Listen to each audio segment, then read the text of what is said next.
хатныг нь одоо тий цуг оршуул тэгэхээр тэр хатныг нь одоо мэдээж амьдэр оршуулахгүй ч. Ер нь бол амьдэр нь болж исэн гэж зарим бичиж байгаа шүү дээ. Тийм үү. Хайртай хатныг нь хамт За нөгөө хэлцээ илгээж байгаа. Амьдэр нь болж исэн бэрсэн гэдэг. Тэгээ 58 онд энэ тавчаагаа нэрийг өөрчилсөн юм бэл. за Яг нөхөр оршуулах тавчаа гэж хүмүүс чинь сервэд ажилчид анхандаа бол ажилчдын төр олдохгүйсэн гэж. за Анхны дараагийн дурсамж энэ төр байгаа. дуу за Тэгээ 58 оноос тавчаагаа болгоод иргэдэг үйлчлэг тавчаа болгож өөрчилсөн. за За сайн байцгаана уу? Мөгийн таамт мөхийн сэдвэр подкастын ээлж дугаар эхэлж байна. За өнөөдөр би Монгол Улсын их сургуулийн түүхч доктор профессор Жигмэд Орч гэж хүнтэй ярилцж байна. За энэ хүн болохоор их сургуулийн багшаас гадна за буйны зан үеийн холбоо. За шууд уул нь бол оршуулгын холбоо юм байл л дээ. Гэхдээ мэдээж ингээ нөгөө монголчууд бас оршуулга гэдэг үгнээс чам цэрэгдэх учраас буйны зан үеийн холбооны гүйцэтгэх захирал за ийм хүнтэй ярилцж байгаа. Тэгээ ер нь бол монголчуудын оршуулгын зан үйл тэгээ хэрхэн яаж хувьсаж хөгжлөгдөж байна. Ер нь яг энэ оршуулгын зан үйл тойрсон ийм судалгаа хийдэг хүн учраас судлаачийн зүгээс бид энэ талаар ярилцах байгаа. За тэгээд урилгын үнэлж авсан танд баярлалаа. Сайн байна уу? Сайхан сонсч байна уу? Сайхан сонсч байна уу? Сайхан сонсч байна. Хичээл амарцсан. Их сургууль ноосоо тушаагаад. Эхний ээлжинд судлаачийн зүгээс за яг одоогоор за 20 дугаар зуун гэж хэлье те. Бүтэн бидэнд байгаа дата нь бол ядаж 20 дугаар зуун. 20 дугаар зуун бүхэлдээ болонгууд 20 дугаар зуун 21 дугаар зуун гараад нэг 20 30 жил болж байна. Тэгэнгүүт энэ 20 дугаар зуун бүхэлдээ монголчуудын оршуулгын зан үйлд огцон нөлөө үзүүлсэн үү? Ер нь 20 дугаар зам бол маш туйлантай зуун байсан. Бидний хувьд бол те хид хідэн нийгмийн үйлчлэл юу ч таав те. Тэрийгэ дагаад явчуу надад нэг өвгөн багш гэж хэлж ирсэн. Ер нь тухайн улс үндэстнийг антрополог гэдэг юм уу юунаас соёлын судлыг гэвэл хурим оршуулга хоёроос л голж харах хэрэгтэй байдаг юм аа гэд. Тэгэхээр ер нь 20 дугаар зуунд монголчууд бидний оршуулгын зан үйл ямар байжгаад яаж өөрчлөгдсөн гэж судлаачийн зүг тайлбарлах байна. За мэдээж 20 дугаар зуунд монголчуудын хувьд за тусгай тогтнолын 100 за шинжлэх ухааны өсрөнгөө хөгжлийн 100 гэж хэлж болно. За энэтэй харьцуулахад оршуулгын зан үйл ер нь 20 дугаар зуунд гэлтгүү. Нийгмийн өөрчлөлтүүд явагдаад байна шүү дээ. Тэгэхэд харьцангуй удаан өөрчлөгддөг. Зан үлийн нэг нь оршуулга юм шиг. За. Дээр нь л тэр нөгөө хормын зан үйл. Харьцангуй одоо нийгмийн нэг өөрчлөлт боллоо гэхэд 100% ч юм уу 180 градус эргэждэг үү? Боломжтой харьцангуй хадгалагдаад байдаг. Тийм байна. Талтай байна. Гэж харагдсан. Яг судалгааны байдлаас харуул. Жишээ нь юм байгаа. Монгол нүүдэлчдийн анхны төр хүннүгөр. Хүннүгөрний үеийн оршуулгын заавал одоо эрдэмтэд судлаад, археологч судлаад судалгааны үр дүн хангалттай хэмжээнд хүрсэн байна одоогийн байдлаар. За хүннүгийн үед бол жишээ нь юу байгаа? Хаад нойдыг оршуулахад, язгууртныг оршуулахад хайртай хатад одоо эмэгтэйчүүдийг хүний гэсэн үг хамт оршуулдаг. За. Энэ бол одоо нөгөө ертөнц рүү хамт одоо хаантаа хамт явуулж байна гэж. Тэгж хойлголоод хүнийг хамт оршуулж. За дээр нь малыг бол дахилгын байдлаар малын ам хороогоод хамт оршуулдаг. За дээр нь язгууртны учраас мэдээж алт эрдэнэс зүйлийг хамт дагуулдаг, хойлголдог гэсэн. Ийм гурван зүйл байсан. За тэгсэн Монгол буддийн шишний 2 3 дахь дэлгэрэлт байгаа. 16 дугаар зуунд. 16 дугаар зуун болж ирэхэд Монгол буддийн шишний нэвтэрснээр нөгөө их болсон 6 зүйл хамаг амьтны тусын тулд амьтны ам бүү хороо гэдэг. Энэ амьтан гэдэг дээр хүн орчиж байгаа шүү. Тэмчээс хүний ам хороохыг цээрлийхэд Алтан хааны цааз гэж байна. Алтан хааны цаазаар бол монголчуудын уламжлалт хэмдэ хуучны энэ ясыг бол халахар болсон. Өөрөөр аль нэгэн язгуурт нь өөд болоход хүн хамт оршуулдаг. Хүн хамт хойлголоод байгаа байхгүй. Тэрийг болиулсан. За ингээм ч нэг нь болчлоо. За. Нэг зам хойлгын зам бол 3 байсан нэг нь хүн нь болчихж байгаа. За ингээм ажид монголчууд 1600 одоогийн Монгол улсын нутагт төвшин 1691 онд манжийн гişэлд орлоо. За манжийн төрөөс 1700 онд Монгол цаазын бичгээр энэ оршуулгын зан үйлд мал хойлголох, малын ам таслахыг манжийн хуулиар хориглосон. За. Өөрөлдөө хоёр юу чинь яваал байсан байхгүй мал хамт хойлголох нь манжийн үе байсан ч явсан л байсан гэсэн. Үргэлжилсээр л байсан. За. Энэ зан үйл. За ингээм мал хойлголохыг хориглочлоо. Манжийн хуулиар. За. Тэгээс одоо нэг зүйл үлдчихэж байгаа. Тэр нь болохоор нөгөө эд зүйл дагалдуулдаг гэсэн. Энэ эд зүйл дагалдуулдаг гэсэн бол өмнөг үед ч хориглосон зүйл байхгүй, будын шин нэвтэрсэн ч хориглоогүй, өнөө хүртэл ямар нэгэн байдлаар хоригдсон зүйл байхгүй. Ер нь бол хоригдсон ч баг хэвээр хадгалагдах юм бэл. Одоо ч гэсэн талихачиг нас урахад ямар нэгэн эд зүйлийг нь хамт оршуулж байгаа шүү дээ. Тэгж байгаа. Одоо жишээлбэл одон медаль, төрийн одон медаль гэдэг хамт хийж байгаа шүү дээ. За. Социализмын үед бол нөгөө архины шилмэл эсвэл одоо хөөрөг мөрөг элдв бусан юм. Тухайн хүний. За. Хуучин бол эртний хөгжилчдийн хувьд бол тухайн одоо жишээлбэл аяг ваар энэ хэлж байгаа. Тэрийг судлаачид юу гэж тайлбарлаж байгаа нэхэр нөгөө ертөнцид явахдаа одоо цааныхаа аягтай ваартайгаа идэж явах юм дагаа. 20-р зуунд бол дөрчин үед гэсэн үг шүү дээ. Тухайн хүний хайртай эд зүйлийн чих юм уу? За. Дагалдуулаад. Гэхдээ энэ дагалдуулахын зам үйл бол нийгэм ямар ч нийгэм өөрчлөгдсөн, ямар ч төр өөрчлөгдсөн өнөө хүртэл үндсэндээ 2000 гаруй жил эд зүйл дагалдуулдаг юм уу? Эсвэл ерөөсөө талигачд ямар нэгэн зүйл дагалдуулдаг гэсэн бол үлдсэн. Үгүй нийгмийн өөрчлөлттэй нэг холбогдохгүй байгаа гэсэн үг. Тийм байна. Зан үйл орчуулгын зан үйл бол харьцангуй удаан хадгалагддаг. Ийм юм зан үлийн нэг гэж хэлж болохоор. Юун дээр зүгээр би шашныхнаас асуусан өөр л тайлбар өгд юм бэл та зүгээр судлаачийн хувьд ер нь энэ манайх одоо бидний нэг юм оршуулга өглөө маш их тар үүрээр хийдэг. Тэгээд дээрээс нь тодорхой өдрүүдэд те нэг 3 дахь 5 дахь жилүүдэд нэг тиймэрхүү өдрүүдэд хийдэг. Тэгээд тэгэн гууд тэр ням очргоо бол зүгээр уул нь бол чинь өдөр сударч гэж байхгүй те бүхэл өдөр сайн бүхэл цаг те ингээд хүн өөрийнхөө боломжинд тааруулаад бүр те ингээд оршуулчдаг. Оршуулах ёстой юм байгаа. Гэхдээ ингээд манайх ингэчлээ гэд. Тэгэн гууд энийг ийм өдөр судар цаг нар марна ерөн зүгээр ингээд та судалж байхад хэдийн үеэс ингээд эхэлчихв.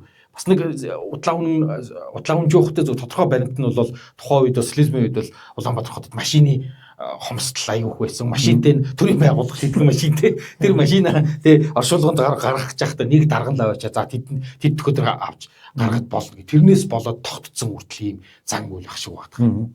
Энэ чиглэлээр судлаач ч гэсэн сонирн байгаа. Яг хэдээрээс юм болцсон. Үнэхээр тийм байсан юм уу гэд. Энгийн хүмүүс ч гэсэн их сонирхоод. Энэ юу юм бэ лээ?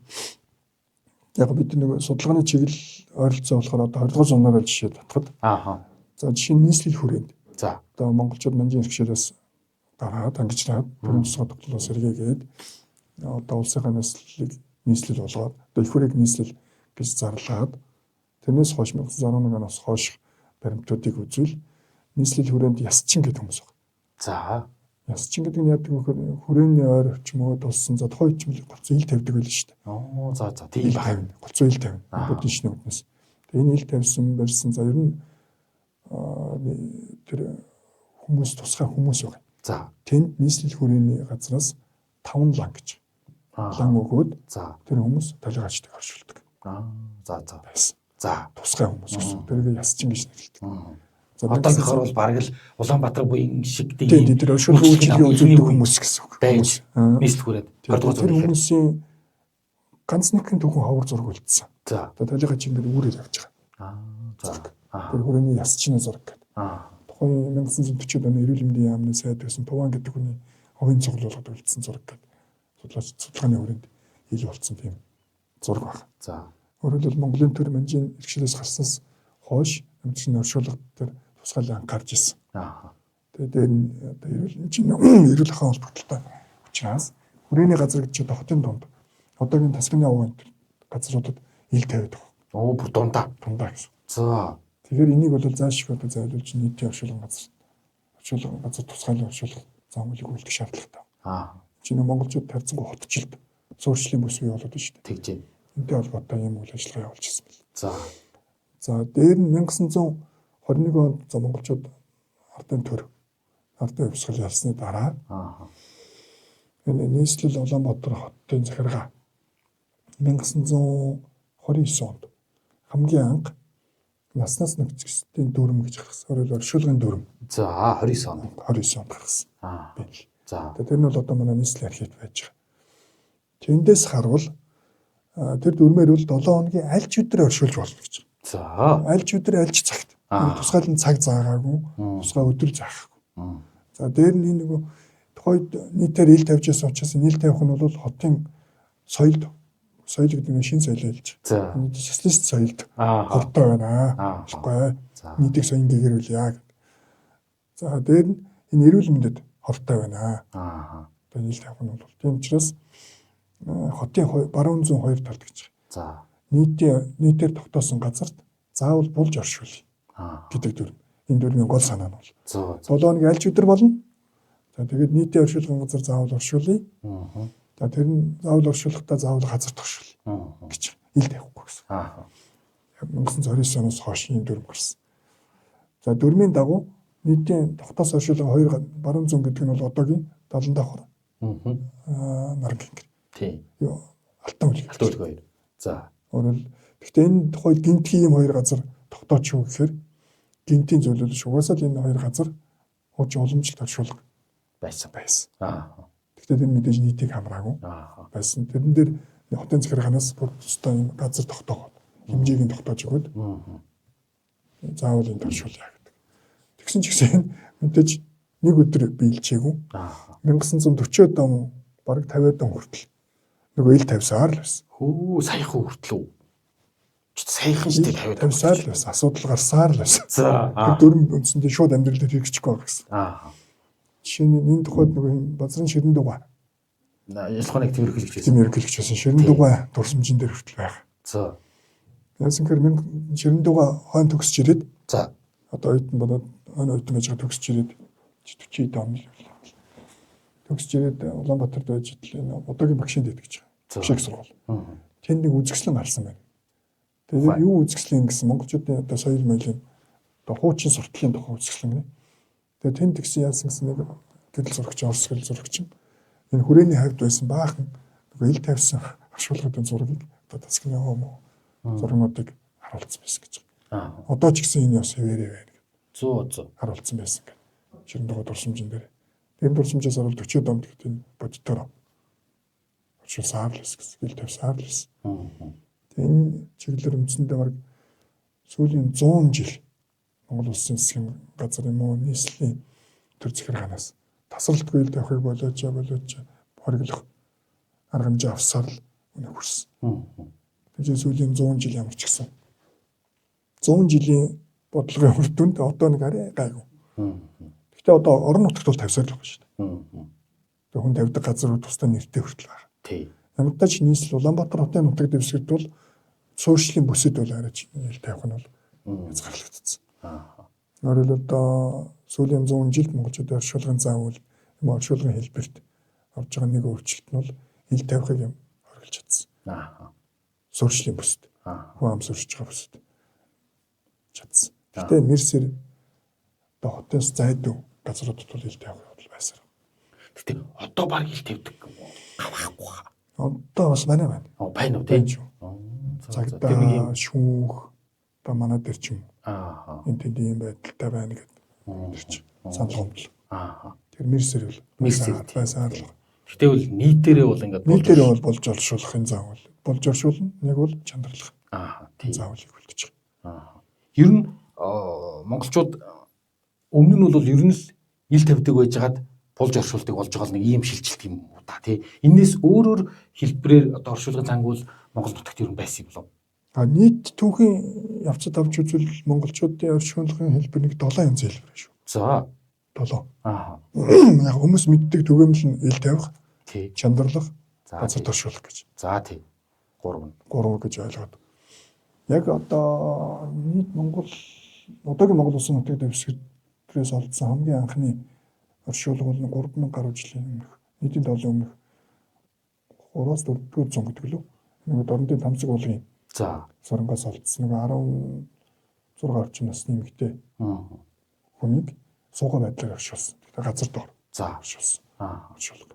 Тэгэхээр энэ бол нөгөө газар оршуулах энэ заавал бол бүр эртний 100 мянган жилийн түүхтэй. Эндээс авч бол. Хэдэн мянган жилийн түүхтэй гэдгийг анхны оршуулгын хэлбэр. За дээр нь нөгөө чандралах буюу шатах гэж ярьдаг монголчууд. Энэ ч гэсэн одоо нөгөө Монгол юунаас Шорон бомбороо Монгол аймгийн Дашинжилийн сумын нутаг дэвсгэрт Шорон бомбороо гэдэг бүхэн баг. За тэр бүхэн дотор талигачийн шарилын хайрцаг байна. Хайрцаг авс байна. Авсан дотор дахиад жижигхэн хайрцаг. Тэгээ хайрцаг дотроос чандар хэлсэн. За энэ бол одоо 7-8 дуусар юм уу? За дараа нь эзэнт гүрний үед ч гэсэн одоо баарын дотор талигачийн чандрыг хийсэн тохиолдол. Маамууд болгох газарсан илэрсэн. Өөрөлдөө чандрал хэлбэр бол бас л хэдэн зуун жилийн төвтэй. Тийм байна. Хөдөлгчдийн уламжлалт. Саяхнаас буддизм дагаж орж ирээгүй. Ирээгүй. Тийм. Уламжлалт оршуулгын хэлбэр гэсэн. Харин буддизм дагаж орж ирсэн оршуулгын хэлбэр бол ил тавих. За. Буддийн шний ясаар бол одоо төвдөд бол голцоо нөгөө төвдөө өндөрлөг болон дээр л дандаа ил тавьчихж байгаа шүү дээ. Тийм баг. Тэгэхээр тэрийн нөгөө тас шуу гэдэг гэдэг. Тэгээ тасын дуудлах хэрэг байхгүй байвал тусдаа тасын дуудлах судар байгаа. Тасын судар гэдэг. Тэр ном уншдаг. Тэр ном уншсны дараа одоо тас шуу хараад талгаж шилэг авдаг байдаг гэдэг. Энэ бол нөгөө буддийн шний холбоотой орж ирсэн. Нэг хэлбэр. За гэж хэлж болно. За бас юу вэ? Бунхан байна. Бунхан бол одоо Монголын эзэнт гүрний үе за тэрнээс хойш гэсэн төгөөмөл байсан. За тэрнээс өмнө ч гэсэн байсан. Тэгээс Ямбигийн бунхан энэ гэдэг Монгол нутгаас олдлоо шүү дээ. Тэглээ. Тэгэхээр одоо өөрөөр хэлбэл өмнөгийн залгамжлал гэсэн Ямбин нэр одоо талигачийн оршуулгата бунхан үлдчихсэн гэдгийг батлана. За энэ монгол хэлбэр Монголын эзэнт гүрний үед ч гэсэн байсан. Одоо бүгд нөхцөлтөр дулсан нутаг дэвсгэд Бээжин хотод Монгол язгууртнуудын бунхан байна. За одоо бидний сайн мэддэг нэг Монгол хаттын гэвэл одоо Таж Махал байна гэх мэтчлэн. Таж Махал бол бунханы хэлбэр шүү дээ. Тийм. Бунхлах хэлбэр байна. За дээр нь онголох гэдэг голцоо нөгөө хэлбэрийн хувьд хэлвэл харахад нөгөө хэрэгсүр. За дөрвөлжин моштой ойролцоо. Харахад нь одоо чулуун өрлөгтэй гэсэн. Өөрөнгийн чулуун өрлөгтэй. Энэ бунхлах голцоо хаад ноёдыг оршуулж исэн хэлбэр гэж зарим судлаачид үзэж байгаа. Онголох хэлбэр. Сонирхолтой байх болов уу гэж савааг гэж асууж байгаа юм. Тэр эртний бүр одоо юу гэдэг хүннийг үеийн одоо том дээд язгууртан ингээд нас урахад хатныг нь одоо тэ цуг оршуул тэгэхээр тэр хатныг нь одоо мэдээж амьдэр оршуулахгүй ч тийм. Ер нь бол амьдэр нь болж исэн гэж зарим бичиж байгаа шүү дээ. Тийм үү. Хайртай хатныг нь хамт нөгөө хэлцээ илгээж байгаа. Амьдэр нь болж исэн бэрсэн гэдэг. Зарим эрдэмтэд бичдэг. Зарим нь бол хороосон гэдэг. Жишээлбэл одоо Загансны эрдний тавч гэж оруулж байна. За тийм. 17 дугаар зуун 1664 онд бичигдсэн. Загансны эрдний тавч дээр бол бас мэдээ байгаа шүү дээ. Нэг язгуурт нь бол язгууртны хүн нөгөөд болоод. За. Тэгэхэд тэр хүүхдийн ээж бол 1000 ботго 1000 ингэ бойлуулад тий. 100 ботго. Тий. Тэгээд 100 хүүхд хамтаах болох гэдэг. Хороогод эхэлж идэл боловсон гэдэг мэдээ. Энэ ч бол 17 дугаар зууны үе шүү дээ. Хүртлийн зам бол байсан гэсэн. Язгууртны хүүхэд нас сурахад оролцоо насны хүүхдүүдийг хамт тахалт болох гэдэг шүү дээ. Чимэл үндсэндээ амьдаар нь болж байгаа гэсэн. Мотоц саатан дээр хүртэл гардаг үстэй тий. Тэг гэж гэж өдөө гатгсан маягаар тий. Тэгээд жихм яг эрдэнэ төвчтөр бол хороосон уу хамт яг болж гинүү гэдэг нь тэмдэглээг оловч хамт хойлоглохгүй. Яг тэр зан үйл үлдэж яхад нь дундаас нь боловсон гэдэг. Тийм түүх байсан шүү дээ сурвалж тэр. Та юу яаж энэ нэг нийтийн оршуулгын газрын ингэ зэгцэлж байгаа ажил судаачийн зүгээс оролцож байгаа юм ба шүү дээ. Түрүү ярьж байна. Тэгээд ер нь энэ Алтан үлгий, Далан давхар, за Нарангийн ингэр энэ оршуулгын газрын эхлэл нийслэл хүрээг дагаж л үүссэн баг та тий. Одоо энэ зөвшөөрлийн бүсийг дагаж тий. Хүрээ энд төвлөрөөл тэгээ нийслэл хүрээ энд төвлөрөөл тэгэл тэр чинь юугаа дагсан байл бүт. Хүрээ бол одоогийн байгаа байршил чинь би буруу санааг бол 1778 оноос л тэгж явдаг тий. Тэгэхээр энд мэдээж хүн л амьдарч байгаа юм чинь өөд болж таарна. Тэгээ нүүдэлчдийн буюу монголчууд уламжлалаар бол талигачид дандаа ингэр ээвэр газар. За тийм нар тусдаг тий. Нар тусдаг ингэр ээвэр газар.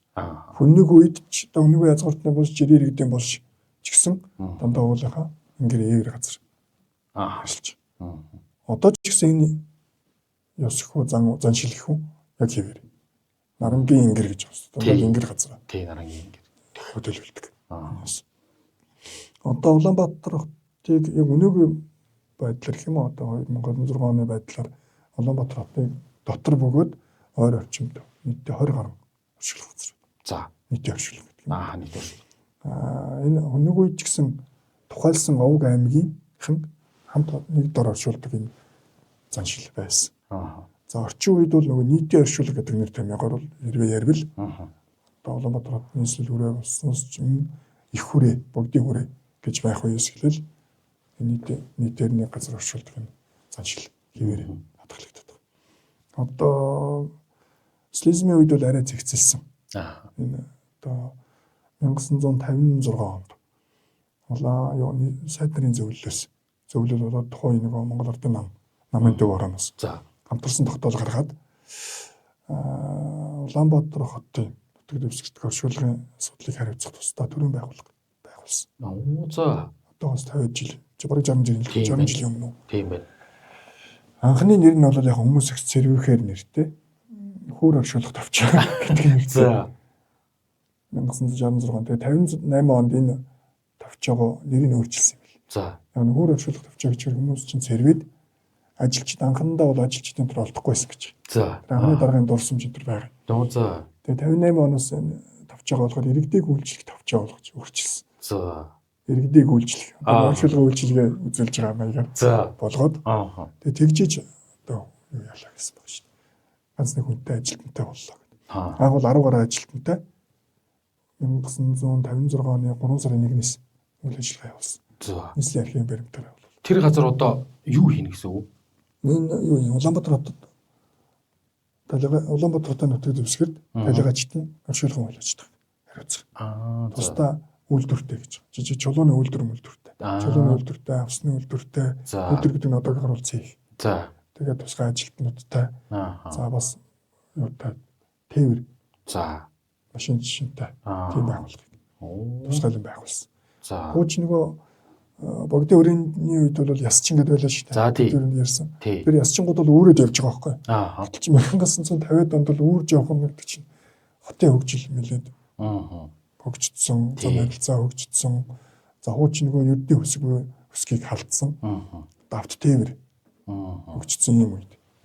Одоо ч талигачтын шавлаг бол машинаар зөөврлөөд тэгээ тусгай нэгдсэн журмаар нэгдсэн газар одоо хотын баруун зүүн талд 70 давхар нарангийн гэрт оршуулна. Тэгээ нэгдсэн байдлаар газар туршуулна. Тэгээ нөгөө юуны нөх мөхийг хүртэл хэмжээг нь тавьсан. Ийм хэмжээтэй байна. Тэгээ чулуун хүртэл нэг стандартаар. Одоо 70 давхар юм уу нарангийн гэрт очивол 1950-ад оноос 1990-ад он хүртэл энэ оршуулгууд яг харахад нэг стандарттай. Мөхшөө хичээлэх юм. Тэр хүний нэрнлөөр загварна гэсэн. Тэгэхээр тэгээд социализмын үед одоо ингээд оршуулах зам үйл боллоо гэхэд тэр товчоонд ханддаг гэсэн үг юм уу? Тийм үү. Миний санах ээж би ч одоо 81 он төрсөлдөө. Гэхдээ зүгээр ингээд ээж ам автай ингээд ярьж ах чинь зүгээр л оршуулга бол нэг тийм өөр хүн насварлаа гэж насварсан гэрчилгээл бүртгүүлэх гэсэн биш. Тусдаа товчоонд очиод тэгэл тэрэнд товчоон тэр ажил явдлыг ингээд зохион байгуулаад тэгдэг байсан гэж байна. Тэр товчоод яг үгээр одоо тухайн ч нөгөө машин дээрх авар энэ учраас товчоноос юу шүү машин шаав шүү. Тэгээд товчоноос нөгөө газрын зөвшөөрөл аав. Тэр бүх юм товчоон дээр. Тэгээд товчоо болохоор нөгөө юу яаж байгаа. Нас урагчдын хөхсдийн данс гэдэг. Тухайн нэрлэлжил нэлэх хэцүү нэртэй. Одоогийн бол нас урагчдын данс юм бүртгэл данс хүртэлж байсан. 50 оноос хойш 90 он хүртэл данс нь бас одоо хэд байж байгаа. Та тэр нөгөө нэг одоо ингэ нөгөө нийтийн оршуулгыг зэгцэлж байгаа гэж байгаа шүү дээ тий. Тэгэнгүүт нийтийн оршуулгыг ингээд зэгцэлж яхад зүгээр хамгийн зүгээр тэр мэдээнүүд ингээд гарч л байгаа юм л да тий.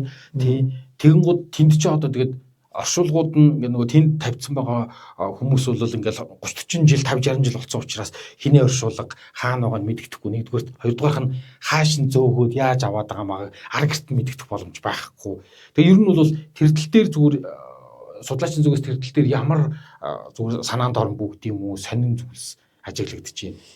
За жишээ нь гэж байгаа сүүлийн үеийн жишээгээр юу штэ 70 давхар оршуулгын газраас ихний ээлжинд бол 10 гаар. За 10 гад байгаа. Тэр оршуулгын газрыг шилжүүлж чинь гэдэг хүмүүс ойлгоод тэр юу шүү. Тэр газрыг шилжүүлэх юм боломжгүй шүү дээ. Газар нь бол байдгаар ажил авах. Тийм шарлуулж шилжүүлэх. Зөвхөн тэндээс шарлыг ухаж гаргаад. За чандарлаад хүндэтгэлтэйгээр байрлуулж байгаа. За. Тэгээ энийг бол оршуулгын үйлчлэгээ эхэлж байгаа одоо Улаанбаатар маягийн компани хариуцаад энэ жил дээр нь одоо 10 гад дараа 2 гад нь хүндэтгэлээ цэцэрлэлт хүрээлэн байгуулад яг олон улсын жишгийн дагуу одоо бид нар чинь нэг оршуулгын газар ихээр айдас хүйдтэй. Тийм. Бараг л зөвлөлтгүй л гэж ойлголттой байгаад байгаа шүү дээ. Тэгж байгаа. Оршуулгын газар олон улсын жишг бол хот дундаа байгаа оршуулгын газар байж л байна. Японд ч тэр Солонгосч тэр баг гэрийн хажууд өөрийнх нь ургууд маршуулсан газар байж л байна. Тэр нь бол хүндэтгэлийн газар байгаа гэдэг. Манай ч юм бол айдас үзсэн газар байгаа. Тийм байна. Байдалтай болчихсон зарим нь бол. Тэгэхээр энийг өөрчлөөд хүндэтгэлийн цэцэрлэг түрээлэнтэй очиод хүмүүс яриа суудаг, хүндэтгэл үзүүлдэг ийм жишг рүү явчих. Энэ юу шүү? Эхний 10 чөлөөлөлтөн дээр тухайн хариуцагч байгууллага бол нийт зарласан шүү. Гамтантай хамтраад, нийслэлтэй хамтраад. Тийм баг. Тийм мэдээлэл зөндөө явчихсан. Албасын шийдвэр бол нөгөө чинь төрийн юу штэ. Оршуулга бол нийтийн эзэмшлийн талбай байхгүй. Тэгээс төрөөс заавал шийдвэр гарч иж төрийн ажлыг төр хувийн хвшлийн түншлэлээр тухайн компаниг гүйцэтгэж байгаа байхгүй. Гүйцэтгэгч л үүрэг гүйцэтгэж байгаа болохоос ш тэр газар байдгаараа ажиллана. Харин тэрийг хөгжүүлэх боловсон жишгт оруулах энэ бол анхны жишг ажил гэж хэлж байна. Тэр дагуу гантантай хамтраа гандан Улаанбаатар буян компани чинь онлайнаар бас зөндөө яасан баг шүү. Нийт хандаад за далайгач ийм хүмүүс байна гэдгийг мэдээлээд тэр дагууд нь зарим хүмүүс очиж тун чинь зам үйл үлдсэн. Нилээ зам үйл үлдсэн шүү. Тэгээд тэр дагууд өөрснөө одоо чандар чинь нэг тусгай юунд байрлуулж байгаа шүү дээ. Тусгай сургахт. Тэгээд өөр тэр сургахт байрлуулах үйл явц ар гэрийнх нь оролцоод тийм хөдөлгөөнтэй байдлаар. Эхний тэр 10 газраас бол 14,000 гаруй далайгачийн ширлэг нүүлгэн шилж ирсэн. Тэнд нэлээ их ар гэр оролцсон шүү. Тэр одоо чинь ингээд за бүр 1900-аад оноос эхлээд ингээд оршуулад эхэлсэн гэхээр хэдий оноос эхлээд одоо түргөө баримжаа нь одоо ингээд он цагаар нэг харуул хэдий авч байгаас эхлээд монголчууд бас урагстаа яг модоо авсан дэж оршуулдаг. Хэдий авчнаас бүр цементлээд гэдэг юм уу те ингээд оршуулдаг болсон. Миний бодлоор бол 1900-аад онд бол цементч орж ирээгүй байсан. Зүгээр л ухаал тэгэл болчдөг байсан баглагч таа тань л. Баг авсч яа. Ер нь авсан гэхэд хэдий авчнаас монголчуудын оршуулгын зангуулд орж ирсэн модоо авсан гэдэг юм уу. Юу шүү дээ. Ер нь өнөөгөө язгууртны болчнууд бол дандаа австай байгаа шүү дээ. За. 13 дугаар зууных ч гэсэн австай. За. Яг зарим зүүн тохиолдолд жирийн иргэдийн машин төрөл авсгүй тохиолдол байна.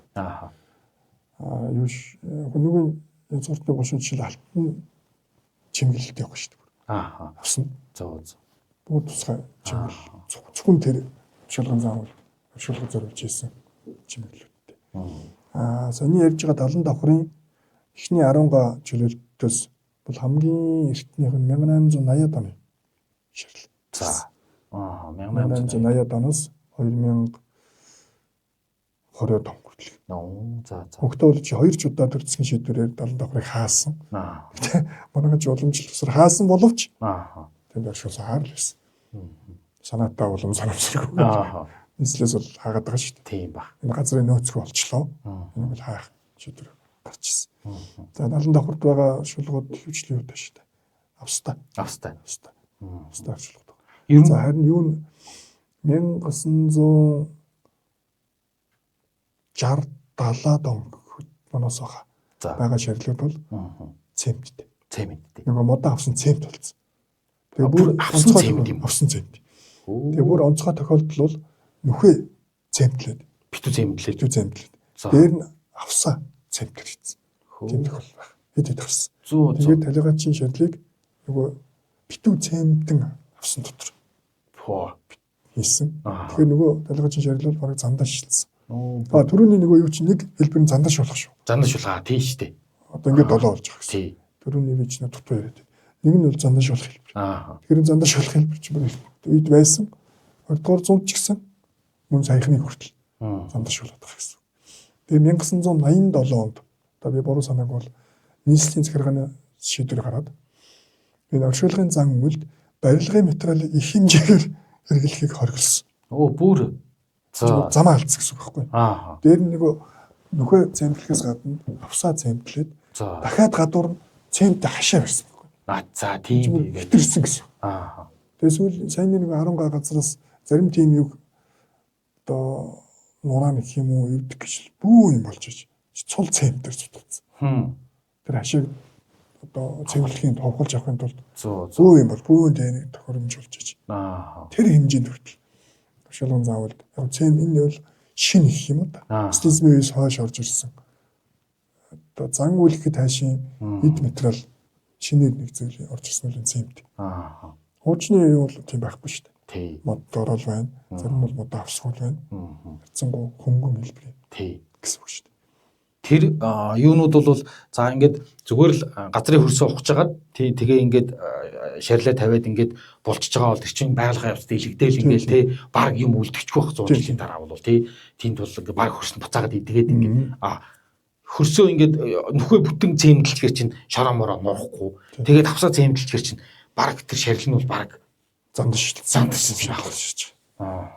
Тэгээд дээр нь бүтэн ховцолцсон юм тэр шүү дээ. 100. Тэгээд ялгаж игэл ховцлоод. Тэгээд нөгөө шарил бол баг хин гэдэг нь танигдахаар хэтрүүлж хэлвэл.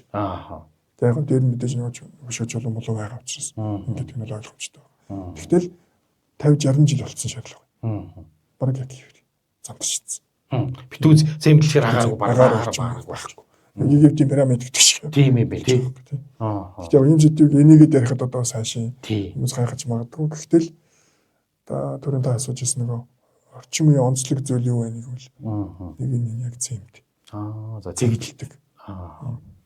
Энд чинь бүр зөвлөдөө хит хэмжээгээр зарцуулагдаад эхлэнгүүт төрөөс зориудаар хоригдж бүр дээр нь нөгөө энэ хоригдлын донд бас нэг сони юм нь төрийн мөнгөнд дэмжигдэх оршуулгын яхах бойл гэсэн. Зарцуулгыг хоригдсан. За. Яг гэсэн гэхээр нөгөө зоос биш үү? За. Зоосыг хамт болоодсон. За тэр бас дахил нөгөө нэг ёсон штатаар дагалдуулж хойлуулж байгаа.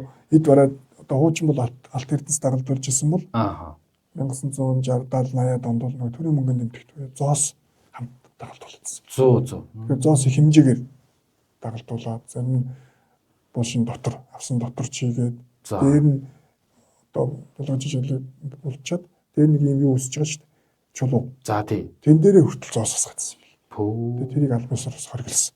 Цементтэй хамт хоригдно гэхээр чи мэдээж бол их анзаарахтаар хэмжээнд хүрсэн гэсэн. Тийм байна тий. Тэрийг бас хоригдсан юм түүх.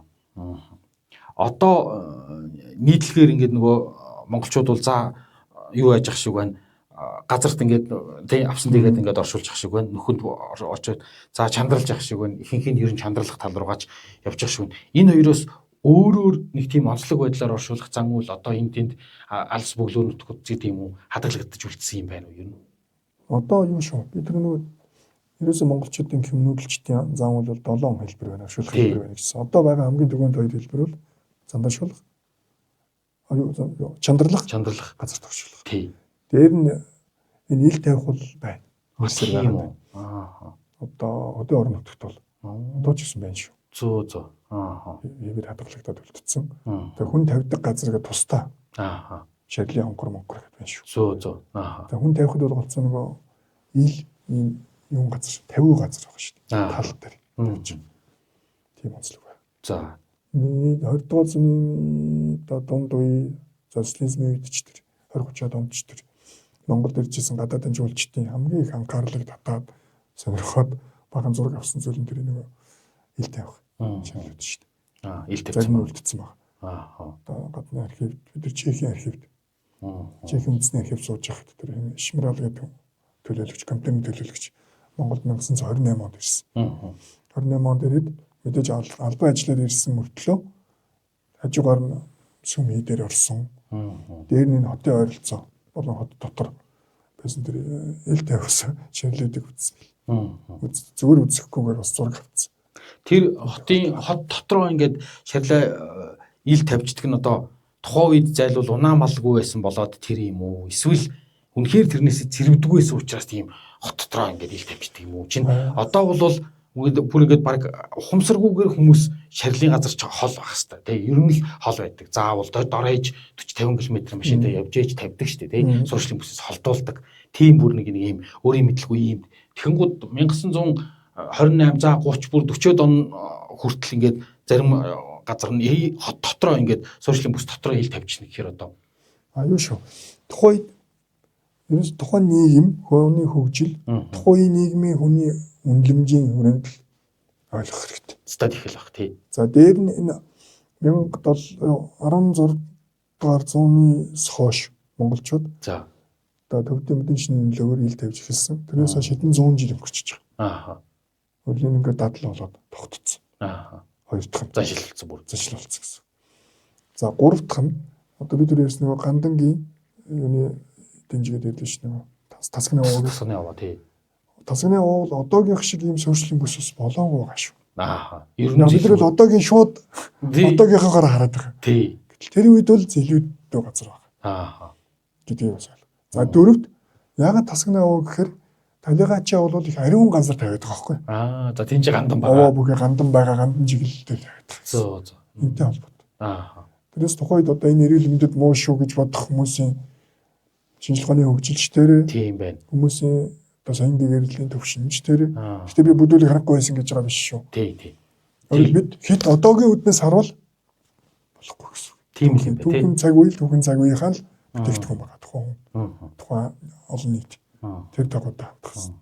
Гэхдээ тийчд 40-од он гэдэг чинь бас Улаанбаатар чинь бас тий. Гэхдээ 50-од оны энэ том суурин байшин баригдаад өгсөн үе гэсэн үг шүү дээ. Анхны суурьшлууд дөнгөж үүсэж ирсэн үе. Яагаад төрөөс энэ тусгаалan товчоо байгуулад энэ дээр анхаарал эхлэхээр тухайд асуудал гараал байгаа байхгүй. Ил тавиад байгаа. Энэ болохгүй байна. Цэргийн бүр сүлд юу яаж байгаа шүү дээ.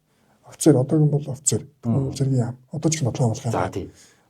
Бодлого хамгаалах яамны хашааны хажууханд тавьдсан байна гэдэг шүү дээ. Зөө. Тэр энэ үйлээрээс болохгүй юм байна.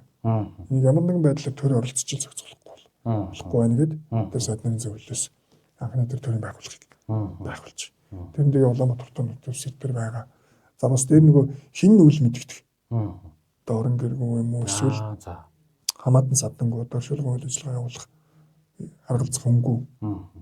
Тэр энэ хүмүүсийг бол төрийн байгууллага харгалзаж нотголуулж байгаа. Тийм. Бас хоёр дахь том үүрэг. Тийм үүрэгтэй байсан гэсэн. Одоо ч гэсэн энэ хэн үйл мэдэгдэх энтрийг бол тусгай журмаар тэгж байгаа. Улаанбаатар хотын захирагчийн ажлын албанаас зохион байгуулж байгаа шүү дээ. Тийм ба. Яг мэдээж оршуулгын үйлчлэгээ үзүүлж байгаа компанид захиалгууд нөгөө компани хариуцж байгаа. Юуг та түрүү тэгж штэ.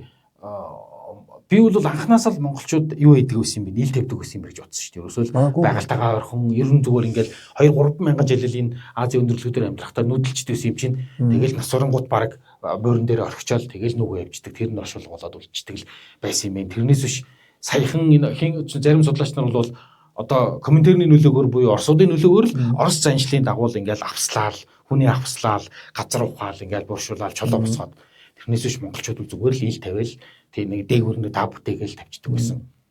Тэгэхээр үгүй шүү. Энэ шашны нөлөөгөөр орж ирсэн. Хэлбэр. Тийм ил тавих хэлбэр бол буддийн шашны нөлөөтэй холбоотой. За. Гэдэг нь бол ойлгомжтой. Судалгаанд бол нэгэнт хүлээн зөвшөөрсөн гэж бодлоо. Нэгэнт баталсан. За. Өмнөг үеэсэл газар доршуулж ийн газар доршуулгатаа австай. За дээр нөгөө занданшуулах гэдээ ярьсан шүү дээ. Занданшуулах энэ хэлбэрээс үйл судалгааны хүрээнд бараг 100 гаруй болчихлоо. Хадны оршуулга гэдэг. Монголчууд оршуулга өрөмц хэлбэр гэдэг манай археологчд бас бичээд байгаа. Хадны агуй хонголд талгаач оршуулдаг. Энэ хад ч бас нөгөө нэг агаар салхинд яаж чиж учраас зандашаа төлдөж байна. За тийм байна. Тэр зандашуулж байгаа хадны оршуулгач гэсэн австай. Тийм үү австай. За зарим нь бол нөгөө гэрийн ханаар ороодсон энэ. Эсвэл гэрийн хан дээр тавьсан. Эсвэл дээр нь гэрийн хан байглуулсан энэ тохиолдлууд. Бараг 100 гаруй болчихж байгаа. Нэг хэлбэр байсан гэдгийг эндээс харж байна. За тэгвэл тэгээд одоо чинь би бол ингээд миний өстөрсөн би чи Баянгарын үлцэдэг байхгүй ингэнгууд мод хатвал байхгүй тий бид нэг мэлгэр талж явах уу их сайндал нэг харга нурах нь өөр юм байхгүй тэгэнгүүт нэрэж дээр үеийнхэн одоо нэг тийм ингээл одоо нэг шиг авсан мавс игээд хар модцад байхгүй за хангаа газрынхаа л модороо авс идэг ус багтнаас бусдаараа бол ялангуяа 300 400 жилийн өмнөх монголчууд бол нэрээ ил тавихаас өөр аргагүй юм байна л гэж боддог гэсэн. Одоо юу штэ. Жишээл говь энтерт бол элсний оршуулга гэж нэрлэлсэн тустай. Яг тухайн бүс нутагтаа дараал элсний оршуулга гэдэг нэр томьёо хүртэл байх штэ. За. За хөсөл уул юутай модтой энэ төр газрууд бол зарим яг модыг зороод тусдаа авсаж штэ. Зарим нь бол том модыг өөрөөр нь зороод. За авсуулгаад шиж байгаа тохиолдол байх штэ. Тусгаад ингэ жижигээр нь зорж байгаа нийлүүлж байгаа биш. Угаасаа том мод байгаа. тэрийг зорж байгаа өргөлж байгаа. Авсуулгаад талаач нь баг үлгэрх үү. Үлгэрх үү гэж байгаа. Одоо жишээ үлгий гэснээс алтан үлгий ч гэсэн үлгий гэдэг нэртэй байна шүү дээ. Алтан үлгий. Тий. Хүн ихтэй үлгэнд орно. Цогтаач гэсэн үлгэнд орж байгаа. гэсэн. Одоо шууд тэгж хэлж байгаа биш ч гэсэн цаадаа болгол логик нь бол нэршилж гэсэн газар нэршилж гэсэн. Одоо хүчтэй байдаг. За одоо ч гэсэн би түрүү нөгөө ярин дээр хэлсэн 70 давхрын эхний 10 га газраас нэлээд хэдэн хувцастай оршуулсан. Тэгээд чиг бүрэн хувцастай. Тэгээд би буруу санаагүй бол 100 гар. За. Тэгээд нийт 14,000 гаругаас 100 гар байна. Ямар нэгэн хувцас хэрэглэлтэй оршуулсан. За тэр дотроо нэлээд хэдийг нь бол бүрэн хувцастай. Тухайн ажлын нэг эмчийг бол бүрэн хувцалсан байсан. Бүр чагнаар мөрөөртэй. За. Болгож оршуулцдаг бол. За нэг түрүү цемплцэг гэдэг байгаа шүү дээ. 60 гаруй насны эмэгтэйг бүрэн цемплэн дотор тэр нөгөө торгон дээлмэл яг тэр чигээр хадгалагдаад үлдсэн. Огт илжрээгүй муудаагүй. Битүү цемплцэг болгоод. За дээр нь гуталтай гутлын өмсүүлдэг, өмсүүлдэг. Тэр заавлууд бол хэвээрээ. 13 зууны үеийн оршуулгаас гэсэн таагүй санаж байгаа. За өмнөг үеэс ч гэсэн тэр өмнөг язгууртны дээл гэдэг байгаа нь оршуулгаас гарсан дээл шүү дээ. Тийм байсан. Оршноос гарсан дээл байхгүй.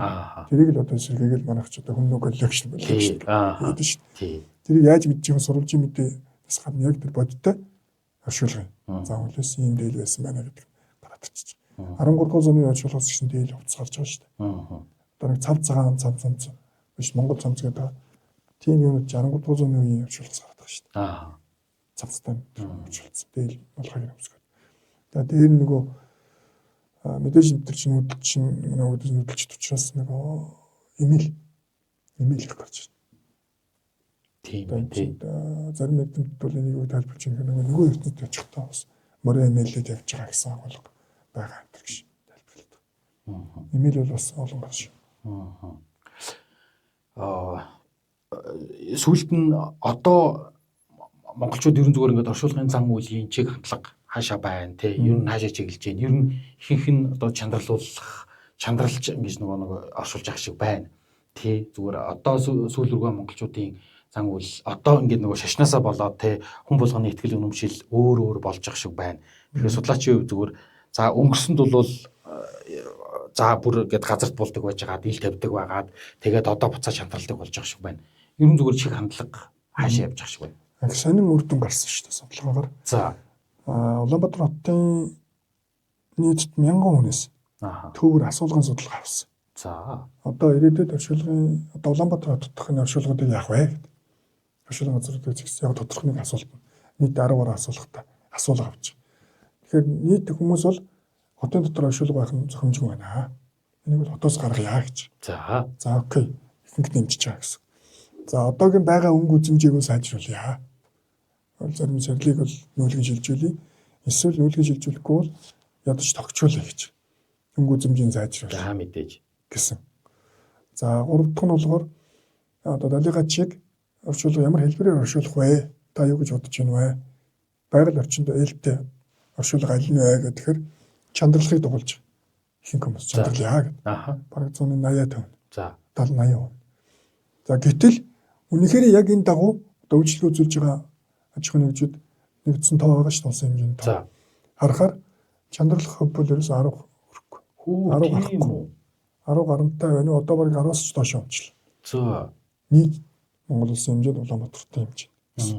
Монгол улсын хэмжээнд гэдэг чинь үндсэндээ Улаанбаатар хотод л чандралах үйл ажиллагаа явуулж шүү дээ. Тэгж байна. Гол Улаанбаатар төвлөрч. Тийм байна. Тэгэхээр 10 хүрэхгүй. 100 хүнээс 10 хүрэхгүй чандралаад бусд нь газар тавьж байгаа. Газар төвшүүлж байгаа. Олон улсын жишг бол одоо жишээлбэл Япон, Солонгос, одоо Индонезиас ч юм уу. Эдгээр бол бараг 99.8% Япон энэ бол чандралж байгаа шүү дээ. Тийм баг кинон дээр дандаа л гэж харах юм. Дандаа чандраад байгаа. За тэгээ энэ хүсэл болоод бодит байдал хоёр өөр дүн гарч байгаа шүү дээ. Тийм байна. Энэ яагаад вэ гэхээр яг зарим хүмүүс зарим судалгааны компаниуд тэр яг нэг оршуулгын үйлчилгээний үн тарифтай холбоотой байх гэж тайлбарлаж байна. За. Гэхдээ бодит байдал дээр үнэхээр үн тариф юм уу гэхээр газарт оршуулга чандар хоёрын газарт оршуулах нь харьцан үнэтэй байхгүй шүү дээ. Чандраасаа. Зөө. Тэгэхээр яг энэ шууд үнэ гэхэд бас Бас та шууд үнэ гэж хэлж шууд шалтгаан нэрлэж болохгүй болчиход байна л. Сони. Би үл ер нь ламнаар өнтер юу гэж хэлсэн гэхээр за шатаагчтай гэсэн маягийн хэлсэн тохиолдол гарсан. Одоо шатаагчтай нэг актер юу гэжтэй энэ гэсэн. Зүйл яригдсан байна л. За зарим тохиолдолд бол тухайн та гэрээс гээд ярьлаа шүү дээ. Зарим хүн бол гэрээсэлж байгаа шүү дээ. Намайг бол чандралаа хаяа гэдэг. Гэхдээ энэ нь зөвхөн тохиолдол. Тийм үү. Гэрээсэлж байгаа тохиолдол. Гарч байгаа. Тэгэхээр судалгаа ирээдүйд олон улсын төвшин бол ерөөс хоёр юу байгаа. Нэг бол газар туршуулна, нэг бол чандрал. Энэ хоёр хэлбэр олон улсад хамгийн төв юм бил. Одоо ч юу зандашуулна гэдэг бол хэцэнгөө бараг үндсэндээ байхгүй болж байгаа гэж. Тийм ба. Энэ хэлбэр бол. Гэхдээ хаана байна вэ гэхээр буддийн шний томоохон ламнар хотог товлогоод. За тийм ба. Бодвол байгаа. Тийм ба. Жишээлбэл 10 дугаар юу лээ? 9 дугаар бүгд. 9 дугаар бүгдийг чандралсан. Зандашуулсан. Одоо төв гамтанд байгаа. За жожин ламын музейд хэд хэдэн богдуудын зандашуулсан сэргэгдүүр гэх юм уу байх. За олон улс одоо ямар чиг хандлагатай байна гэхээр одоо боны заавлын холбоо бол дотоодын аж ахуйн нэгжүүдийн нэгтгэсэн. За дээр нь олон улсын оршуулгын холбооны аль бисны гишүүн байгуулга. За дотроо төлөөд гишүүнчлэлтэй гэсэн. За манай олон улсын оршуулгын холбооны тэргүүн доктор Чүм байна. Тэргүүн бол энэ олон улсын оршуулгын холбооны дэд тэргүүнээр сонгогдсон. 2023 онд. За Монгол улсаас санкуудаа. Хүмүүсээ баг олон улсын оршуулгын холбооч гэж бариг биелэхгүй баг. Нийтийн төвшөнд. Ямар ч Монгол улс бол энэ дэлхийн 50 гаруй улсыг гишүүнчлэх багтаас энэ олон улсын том оршуулгын холбооны нэг гишүүн Монгол улс. Тэр донд одоо дэд тэргүүн Монгол улсаас төлөөлөд оршуулгын холбооны тэргүүн дэд тэргүүнээр ажиллаж байна. Одоо 4 жилийн дараа тэргүүн бол олон улсын оршуулгын холбоог Монгол улс тэргүүлнэ. За энэ дагуу бид нар юу гэж ингэхээр нийт одоо монголчуудын оршуулгын зан үйлийг энэ олон улсын чиг хандлага хаашаа явж байна. Тэрнтэй нийцүүлэх. Энэ чиглэл рүү ажиллаж байгаа. За олон улсууд бол яаж юм гэхээр энэ оршуулга бол цомхон байна. Одоо нөгөө зэмд мэмтлэл амар их зүйл зарцуулаад мөсөр тэр оршуулгыг хэсэг зайлсхийж. Аль болох яко байгаль орчин дээлтэй хурдан уусдаг алга болдог энэ зүйл. Харин дурсамж нь их бай гэж. За тухайн хүнийхээ тухай дурсамж нь бол урт бай. Оршуулга бол богино цомхон эко бай гэж. Энэ чиглэл рүү хандж байгаа. Тэгэхээр Монгол улс ч гэсэн энэ чиглэл рүү хандуулах. Олон нийтийн соёнгийг эрүүлэх. Энэ чиглэл рүү судалгаа шинжилгээний ажил хийх. Одоо жишээлбэл зэмтэлчвэл зэмчрээс ахлахгүй. Зориудаар л гаргаж өөр хэлбэрд оруулахгүй бол бараг магадгүй 100 хэдэн жил гээд хадгалагдал. Олон улсад хамгийн хурдан уусах хамгийн байгаль эко байх энэ чиглэл рүү. Чиний олон улсын оршуулгын холбоо жилдээ 4 удаа томоохон хурал хийж байна. За Азийн бүс нь бол Гонконгт. За тэгээ Европт. За тэгээ Америкт, Австралид. За саяхан бид энэ жилийн Гонконгийн хуралч төр за Европын бүсийн Дюссельдорфт бас олон улсын оршуулгын холбооны хурал болсон орлуудаас харахад яг энэ чиглэл рүү байгаль экологид ээлтэй байх, цомхон байх. За араар төлдөж байгаа хүмүүст ямар нэгэн асуудалгүй байх. Гэдэг энэ чиглэл рүү. Өөрөөр сэтгэл зүйн хувьд ямар нэгэн утгаар гоног гэхээсээ илүү тухайг дурсаж байх, сайн сайхнаа дурсах энэ чиглэл рүү гарч байна.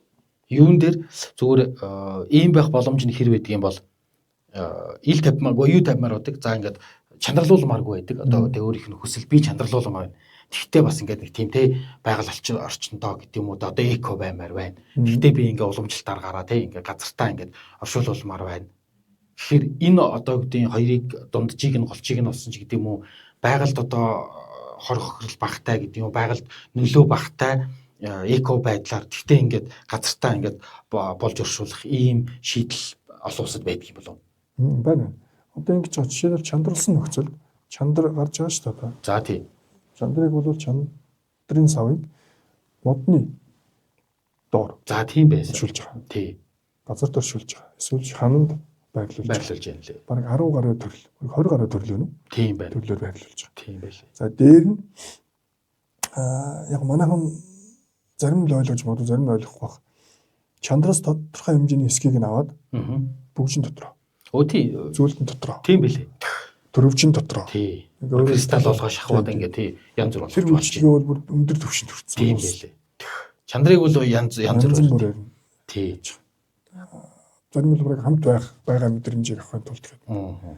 За сүүлд бол дижитал оршуулга хүртэл одоо нэвтрсэн байна ол улсад. Одоо эсвэл оролцохгүй мөртлөө онлайнаар оролцоод явж байгаа жишээ.